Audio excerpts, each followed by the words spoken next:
그래서 당신을 만난 거야. 그리고 결혼까지 하게 된 거고. 그럼 왜 지금 저놈이랑 살고 있는 건데? 왜 애 아빠가 누군지 모르는 건데? 동시에 만난 적이 있었으니까. 그냥 결혼할 때가 되니까 기분이 뒤숭숭하고 이게 맞나 싶은 생각이 들었어. 그래서 해외 출장 갔을 때 호기심에 연락했고 그날 저 사람을 만났어. 그리고 얼마 후에 임신인 걸 알게 됐어. 그때는 이미 당신이랑 결혼한 후였고 시기상 둘 다 애 아빠가 될 수 있는 가능성이 있어서 나도 너무 혼란스러웠어. 나한텐 너무 수치스럽고 힘든 기억이라 그냥 잊어버리고 싶었어. 평생 덮어두고 모른 척 살고 싶었는데 나도 내 마음을 모르겠더라. 결혼해서 애 낳고 살다 보니까 과거가 너무 그리워진 거 있지? 당신한테 너무 미안하지만 자꾸 옛사랑이 생각나더라. 처음엔 단순히 아이 교육과 내 커리어를 위해서 미국에 온 건 맞아. 하지만 막상 생활하고 외로움을 겪다 보니 마음이 허전하고 자꾸 외로워서 이 사람한테 기댔어. 어쩌면 내 인생이 당신이 아니라 이 사람일 수도 있겠다는 생각이 드는 거야. 자꾸 욕심이 났어. 그래서 나도 모르게 결혼 사실을 숨겼고 아이도 그때 생긴 아이라고 고백했어. 그랬더니 너무 따뜻하게 대해주더라. 지금 이 사람은 우리 애한테 너무 잘해주고 아빠 역할도 잘해주고 있어. 하지만 당신도 역할을 너무 잘해주고 있어. 우리 애한테는 당신도 필요하고 이 사람도 필요해. 미쳤어? 제정신 아니네. 제대로 미쳤어. 지금 네가 무슨 짓을 저지르고 있는지 알기나 해? 그러니까 둘 다 우리 아이를 위해서 참아줄 순 없겠어? 둘 다 그냥 아빠 해주면 안 돼? 나는 우리 아들을 위해서 뭐든지 할 수 있어. 당신도 그렇잖아. 그러니까 우리 사랑보단 의리로 그렇게 지내자. 부부로서 애정은 거의 바닥이 났지만 인생의 목적은 우리 둘 다 같잖아. 애 하나 잘 키우면 되는 거 아니야? 지금 내 새끼인지 아닌지도 모르는 애를 위해서 평생을 희생하라고? 심지어 나를 사랑하지도 않고 딴 놈이랑 사는 여자를 위해서 나더러 돈만 벌라는 거야? 진짜 어이가 없네. 그러니까 생활비는 나한테 따박따박 받고 사랑은 딴 놈이랑 하겠다는 거잖아. 나한테는 돈만 달라는 거지? 아빠 역할은 이놈이 하고 난 뒤에서 호구짓이나 하라는 거야? 어떻게 그런 말을 얼굴색 하나 안 변하고 뻔뻔하게 내뱉을 수가 있어? 당신도 우리 아들 사랑하잖아. 헤어지기 싫잖아. 그동안 정이 들었잖아. 남의 새끼인 줄 알았으면 정 들지도 않았어. 그리고 네가 여기로 이따위로 날 배신하고 있을 줄 알았으면 당장 이혼했겠지. 당신 아들이야. 그동안 아들이라 생각하고 키웠잖아. 다 필요 없고 유전자 검사해. 지금 당장 여기서 내 눈앞에서 머리 뽑고 유전자 검사 맡기라고. 그리고 나오고 난 후에 다시 얘기해. 이혼은 당연히 할 거고 만약 내 친자면 양육권은 내가 가져갈 거야. 그리고 만약 친자 불일치로 나오면 그동안 네가 호의호식하면서 살았던 거 전부 토해내야 할 거니까 알아서 해. 화가 나고 억울하고 분해서 벽을 주먹으로 치며 소리를 질렀습니다. 인생이 이렇게 한순간에 밑바닥으로 떨어질 수 있구나 싶어 눈물이 나더라고요. 결국 유전자 검사를 맡기게 됐고 결과가 나오기까지 정말 피가 말리는 시간을 보냈습니다. 가족과 행복하게 보내게 될 줄 알았던 제 꿀같은 휴가가 지옥으로 한순간에 변해버렸네요. 검사 결과 아이는 그놈의 아이로 나왔습니다. 제 아들이 아니었던 거죠. 그때의 심정은 정말 말로는 표현하기가 어려웠습니다. 세상이 무너진 기분이 이런 걸까요? 어차피 이제는 저를 아빠로 생각하지도 않는 아들이었어요. 따지고 보면 단란하게 가정을 이루며 사는 가족에게 저는 호구짓을 했던 타인이었을 뿐이었습니다. 이 더러운 기분을 어떻게 설명해야 할까요? 애초에 제 아들은 그놈의 자식이었고 아내의 마음조차 애초에 그놈에게 가 있었습니다. 어쩌면 미국행을 선택한 것도 그놈과 재결합을 위해서 간 것이겠죠. 그렇다고 왜 저를 놓지 않고 붙잡고 있었을까요? 돈이 아쉬워서 그랬겠죠. 아내는 좌절하고 있는 저에게 횡설수설하며 이렇게 말하더라고요. 여보, 나도 이런 결과가 나올 줄은 몰랐어. 그러니까 난 분명 당신 아이일 줄 알고 있었는데. 할 말이 더 남았어? 내가 무슨 자격으로 말을 하겠어. 애초에 실수를 저지른 건 난데. 어쨌든 잘 됐네. 그놈이 더 좋다며. 옛사랑의 소중함을 알게 됐다며. 나는 빠져줄게. 그놈이랑 애 잘 키우면서 살아. 그럼 됐잖아. 이런 말 어떻게 들릴진 모르겠지만 이기적이라 욕할 수도 있지만 연락하며 지낼 순 없을까? 나더러 배신당한 년이랑 연락까지 하고 지내라고? 너 너무 이기적인 거 아니냐? 그래, 나 미친년이야. 하지만 난 진심으로 둘 다 사랑했어. 당신이랑 살면서 안정감을 느꼈고 포근함을 느꼈어. 이 사람이라면 같이 아이를 키울 수 있겠다는 생각을 할 정도로 당신한테 의지 많이 했어. 솔직히 지금 너무 막막해. 당신이 날 떠난다고 생각하니까 어찌해야 할지 모르겠어. 왜? 그놈은 능력이 없어? 생활비도 안 갖다 줘? 나라는 사람한테 미련이 남은 게 아니라 돈이 아쉬운 거겠지. 그동안 가만히 있어도 통장이 마르지 않았을 테니 얼마나 아쉽겠어. 네가 조금이라도 양심이 있다면 나한테 무릎 꿇고 사과를 해야지. 네가 나를 조금이라도 생각했다면 내가 보내준 돈 차마 쓰지도 못했겠지. 그런데 너는 허구한 날 돈 없다고 나한테 전화했어. 사랑한다는 말 한마디 안 해주고 돈 달라는 말만 주고 장창했다고. 넌 사람이 아니야. 네가 인간이라면 나한테 이러면 안 됐어. 적어도 사람이라면 날 이렇게 착취해서는 안 됐다고. 미안한 마음이 항상 있었지. 나 알잖아. 표현 잘 못하는 거. 솔직히 내가 미리 말했어야 했던 것도 맞아. 솔직하게 털어놓고 둘 중 한 명이랑 깔끔하게 헤어졌어야 했던 것도 맞고 친자 확인을 진작에 해야 했던 것도 맞아. 하지만 내 마음을 일단 확실하게 하고 싶었어. 둘 중 한 명을 택하고 난 후에 친자 확인을 하고 싶었고 그게 순서라고 생각했어. 아니, 너는 순서조차 정해놓지 않았어. 그냥 지금 이 순간이 편하고 좋았던 거야. 아무도 몰랐더라면 평생 이렇게 살았을지도 모르지. 결국에 내가 돈을 갖다 바치지 못할 때쯤에 나를 버리려고 했겠지.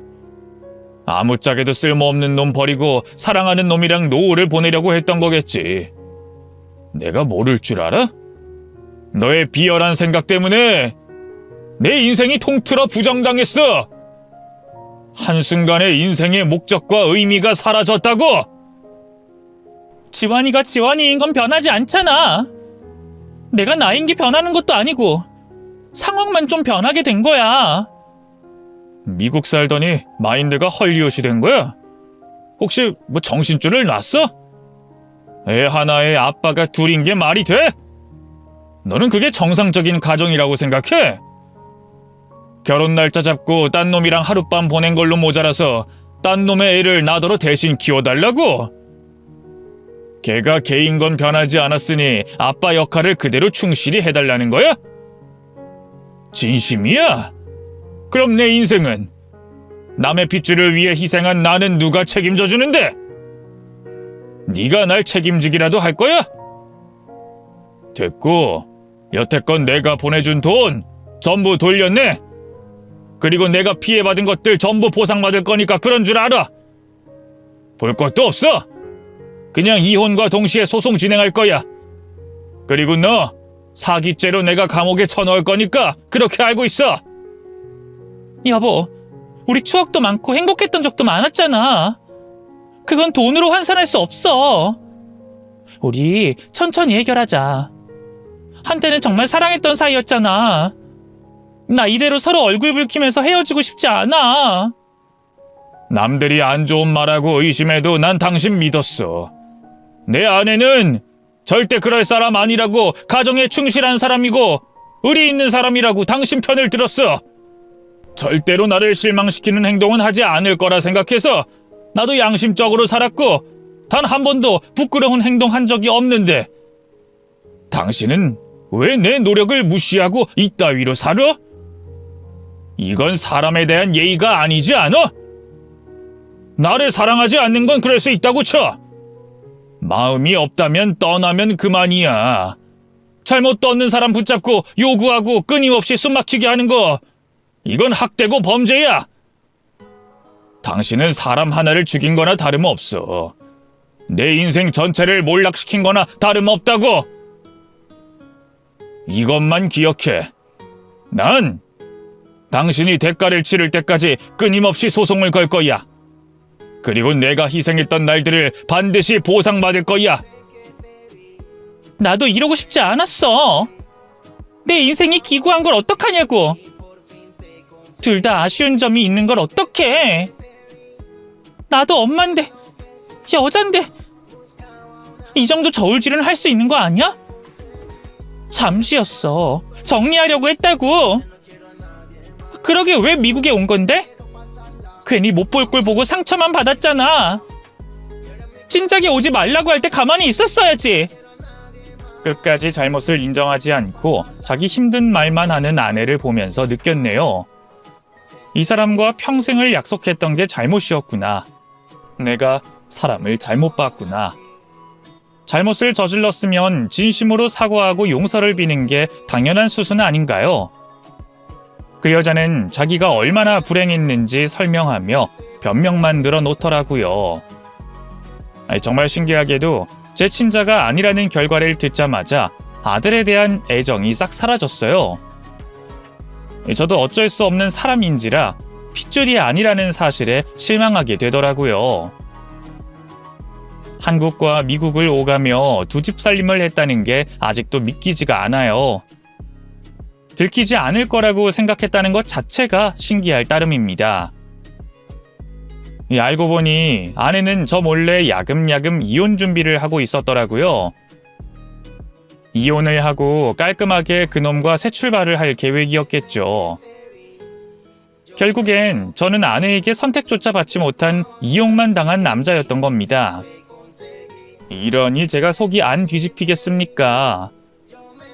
한국에 돌아오는 즉시 소송 준비를 하며 시간을 보냈어요. 그 사이 8kg가 빠졌네요. 밥도 제대로 먹지 못했고 잠도 제대로 자지 못했습니다. 무심코 거울을 보니 사람의 꼴이 아니더라고요.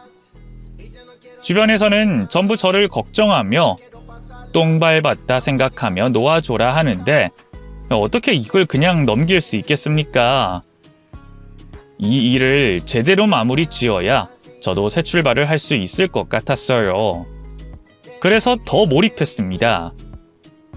얼마 후 아내와 함께 살고 있는 놈에게 연락이 왔습니다.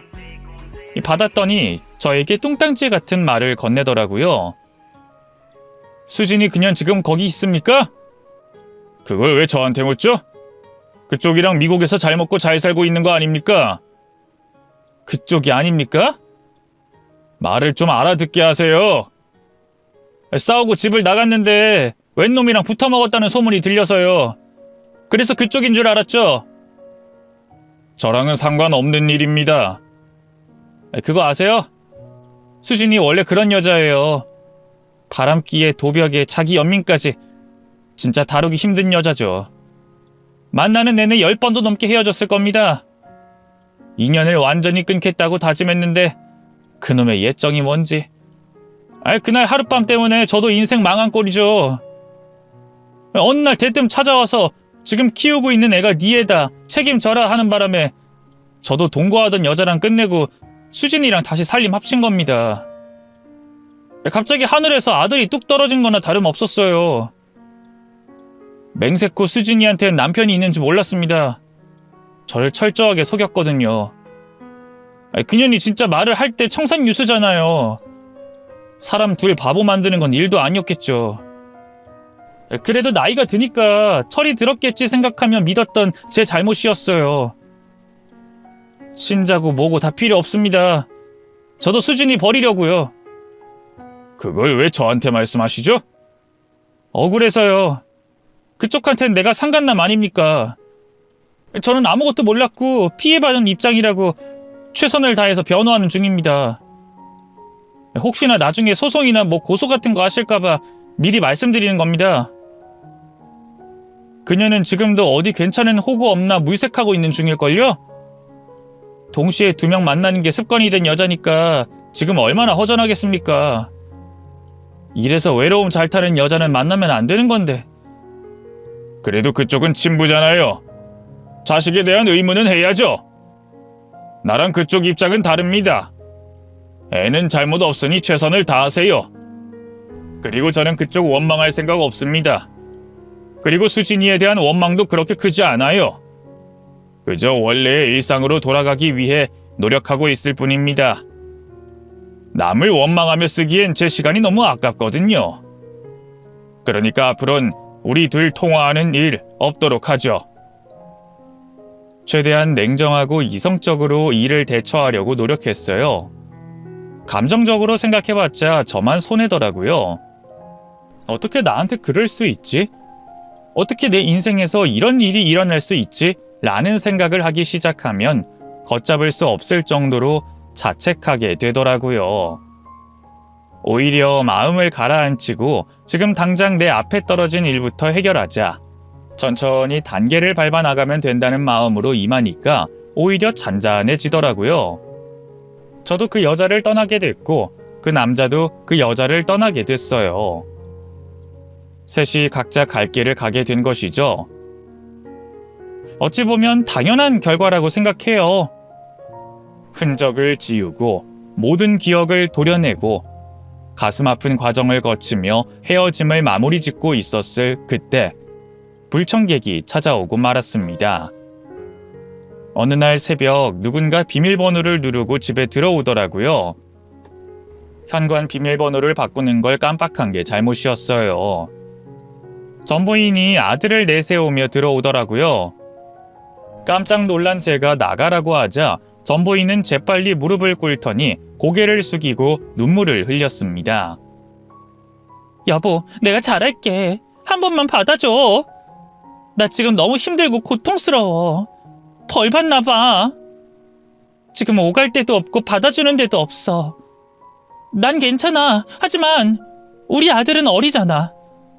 애가 불쌍하잖아. 엄마 잘못 만나서 개고생하고 있는 거 너무 안쓰럽지 않아? 네가 마음이 급하긴 한가 보다. 여기까지 와서 매달리는 걸 보면. 그런데 남의 집에 함부로 들어오는 건 법적으로 신고당할 일인 건 알고 있겠지? 비밀번호를 안 바꿨더라? 우리 결혼기념일이잖아. 그건 아무 의미 없는 숫자야. 귀찮아서 안 바꾼 거고 그걸로 의미 부여하지 마. 비록 마음이 잠시 다른 데 가 있었던 거 인정할게. 하지만 내가 종착지라고 생각한 곳은 언제나 여기였어. 그냥 잠시 스치는 바람에 흔들렸던 거고 멍청한 아내가 실수 한번 저질렀다고 생각해주면 안 될까? 당신은 똑똑하고 현명해서 실수 같은 거 저지르지 않겠지만 나는 세상 물정 모르는 사람이야. 작은 유혹에도 흔들리는 사람이고 외로움도 잘 타는 사람이야. 부족한 나를 데리고 살아줄 사람은 당신밖에 없어. 이젠 하지 말라고 하면 하지 않을 거고 말 잘 들으면서 살 거야. 결혼 전에 그런 실수 저지른 건 정말 미안해. 하지만 결혼 전이었고 출산할 때까지 당신만 바라보며 살았어. 비록 DNA는 친자가 아닐지라도 마음으로 낳은 자식이라고 생각해주면 안 될까? 유전자 그게 뭐가 중요해. 서로 가족이라고 생각하고 살면 그게 가족인 거지. 나 그 사람이랑 헤어졌어. 서로한테 실망하고 다시는 안 보기로 했어. 그 놈은 아빠로서 역할도 제대로 못한 놈이야. 그런 놈한테 우리 아들을 맡기느니 그냥 한국에서 혼자 키워야겠다 생각하고 여기로 온 거야. 그럼 혼자 키워. 뭔가 착각하고 있는 모양인데 난 겨우 유전자 검사 결과 때문에 당신을 버린 게 아니야. 애초에 나를 사랑하지도 않았잖아. 당신은 날 사랑했다기보다는 이용하고 싶었던 거야. 사랑했다면 이런 짓을 벌이지 않았겠지. 어쨌든 사정이 딱하긴 한데 난 이제 더 이상 당신 도와줄 수가 없어. 그리고 우리가 지금 추억팔이 할 사이는 아니지 않나? 그리고 나를 버리고 그놈 쪽으로 붙어먹을 생각까지 했으면서 이제 와서 나한테 받아달라고?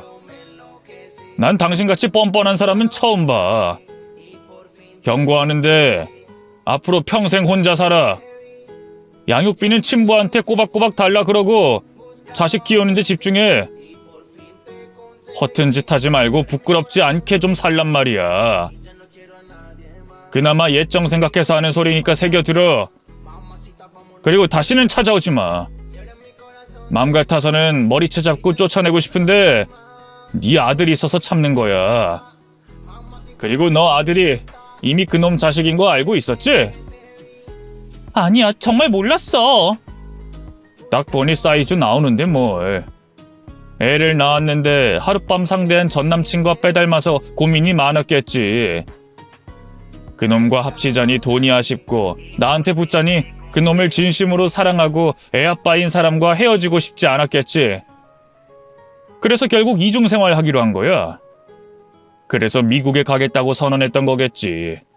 내 말이 틀려? 고작 생각해낸 결론이 두 집 살림이라니 정말 한심하기 짝이 없네. 앞으로는 머리 쓰지 말고 단순하게 좀 살아. 냉정해진 제 모습을 보더니 당황한 듯 아무 말도 하지 않더라고요. 저는 손수 현관문을 열어주며 나가라고 경고했어요. 그게 그 여자와의 마지막 만남이었네요. 그 후로 돈 문제로 얽혀 수많은 사건과 법적 공방이 있었지만 그래도 저는 포기하지 않고 불굴의 의지로 해나갔고 얼추 마무리가 됐을 때쯤 비로소 새 출발을 할 수 있게 됐습니다. 전 부인은 홀로 아들을 키우며 아주 힘들게 살고 있다고 알고 있어요. 두 남자에게 사랑받으며 호의호식하며 편하게 살던 사람이 한순간에 낭떠러지로 떨어졌으니 힘들만도 하겠지만 그 또한 그 사람이 감당해야 할 일이라고 생각합니다. 아무렴 이 사람에게 배신당한 고통보다 더 크겠습니까? 저는 아직도 그때를 떠올리면 이가 바득바득 갈릴 정도로 화가 납니다. 그나마 시간이 해결해줘서 지금은 그때처럼 감정이 소용돌이치진 않아요. 저는 얼마 전 새로운 인연을 만나 조심스레 만남을 이어가고 있어요. 제가 잘못해서 이혼한 게 아님에도 불구하고 괜히 위축되더라고요. 그래도 저를 이해해주고 감싸주는 그 사람에게 항상 감사합니다. 이 사람이 큰일을 겪으면 성장한다고 그러잖아요. 저도 그때 이후로 세상을 보는 시각이 완전히 달라졌음을 느껴요. 마음을 컨트롤할 수 있는 방법을 배웠고 힘든 일을 하나씩 해결하는 방법도 알게 됐죠. 이제는 어떠한 일이 닥쳐도 의연하게 잘 대처할 수 있을 것 같습니다. 아무튼 뭐 큰 폭풍이 지나고 나니 다시 인생이 잔잔해졌네요. 부디 이 잔잔함이 오랫동안 이어지길 바라는 마음을 담아 사연을 올립니다. 지금까지 긴 사연 읽어주셔서 감사드리고 항상 행복하셨으면 좋겠습니다. 저도 앞으로는 좋은 일만 있길 바라며 긍정적으로 살아보려고요.